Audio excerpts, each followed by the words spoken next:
ये कहानी 100 से 200 साल पहले की है। एक बड़ा ही सुंदर गांव था। उस गांव का सरपंच बहुत समझदार और भगवान में काफी विश्वास रखने वाला था। वह गांव में बढ़िया तनी खाली जमीन पर भगवान का एक बहुत बड़ा मंदिर बनाना चाहता था, जिसके लिए उसने सारी तैयारियां कर ली थी और गांव के सबसे बेहतरीन मूर्तिकार को उस मंदिर के लिए भगवान की मूर्ति बनाने का काम भी सौंप चुका था। एक दिन उसने सोचा कि मूर्ति बनाने के लिए ऑर्डर देकर 1 महीना बीत गया। चलो जाकर देखता हूं कि मूर्ति बनाने का काम कहां तक पहुंचा है। यह सोचकर वह मूर्तिकार जहां रहता था उस तरफ चल पड़ा। सरपंच जब मूर्तिकार के पास पहुंचा तो उसने देखा कि मूर्तिकार एक मूर्ति पर काम कर रहा था, जबकि उसके पास ही एक और मूर्ति पूरी तरह बनकर तैयार रखी थी। सरपंच ने जब ध्यान से देखा तो उसे पता चला कि यह दोनों मूर्तियां तो बिल्कुल हूबहू दिख रही थी।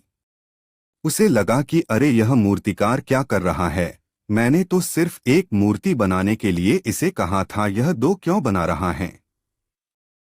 सरपंच से रहा नहीं गया, वह मूर्तिकार के पास गया और उसे पूछने लगा, अरे भाई, जब मैंने एक ही मूर्ति का ऑर्डर दिया है, जो तुम दो क्यों बना रहे हो? क्या तुम किसी और के लिए भी सेम टू सेम दूसरी मूर्ति बना रहे हो? तुम्हें ऐसा नहीं करना चाहिए, दो मूर्तियां एक समान नहीं होनी चाहिए। सरपंच ने मूर्तिकार से कहा, ऐसा नहीं है साहब, ना मैं आपके लिए दो मूर्तियां बना रहा हूं, ना ही किसी और के लिए सेम मूर्ति बना रहा हूं, बल्कि पहली वाली मूर्ति मुझसे सही नहीं बनी, इसलिए मैं आपके लिए ही दूसरी मूर्ति बना रहा हूं जो परफेक्ट हो। मूर्तिकार ने सरपंच को समझाते हुए कहा। सरपंच ने मूर्तिकार की बातें सुनी, फिर वह साइड में रखी उस मूर्ति का निरीक्षण करने लगा जिसे मूर्तिकार कह रहा था कि ठीक से नहीं बनी है। बहुत समय तक ध्यान से देखने के बाद भी सरपंच को उस मूर्ति में ऐसी कोई कमी नजर नहीं आई जिससे मूर्ति को वह खराब कह सके।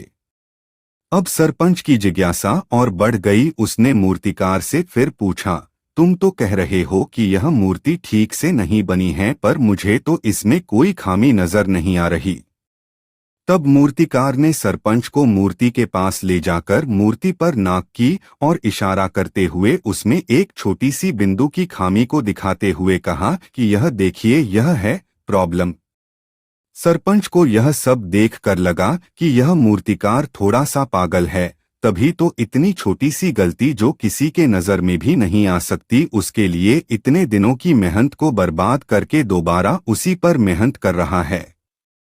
सरपंच ने मूर्तिकार को समझाने की कोशिश की। सरपंच ने कहा, देखो भाई, तुम यह अच्छी तरह जानते हो कि मंदिर में जहां पर इस मूर्ति की स्थापना की जाएगी उसके ज्यादा करीब किसी को जाने दिया नहीं जाएगा, और अगर कोई इतना करीब ही नहीं जाएगा तो ये को ना के बराबर खामी है, उसे कौन देखेगा? मूर्तिकार ने जवाब देते हुए कहा कि साहब, आप सही कह रहे हैं, इसे कोई और नहीं देख पाएगा, मगर मैं इसे देख पा रहा हूँ और मेरा भगवान इसे देख पा रहा है, इसलिए मैं इसे अनदेखा नहीं कर सकता, और ऐसा काम करने से मुझे संतुष्टि भी नहीं मिलती है।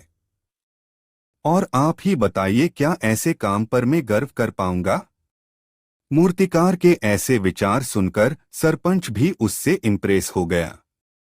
सरपंच ने मूर्तिकार को शाबाशी दी और कहा कि तुमने मुझे आज जो सिखाया है उसे मैं अपने जीवन में हमेशा अप्लाई करूंगा, और जो भी काम करूंगा पूरी निष्ठा से करूंगा, ताकि अपने किए गए काम पर मैं हमेशा गर्व कर सकूं।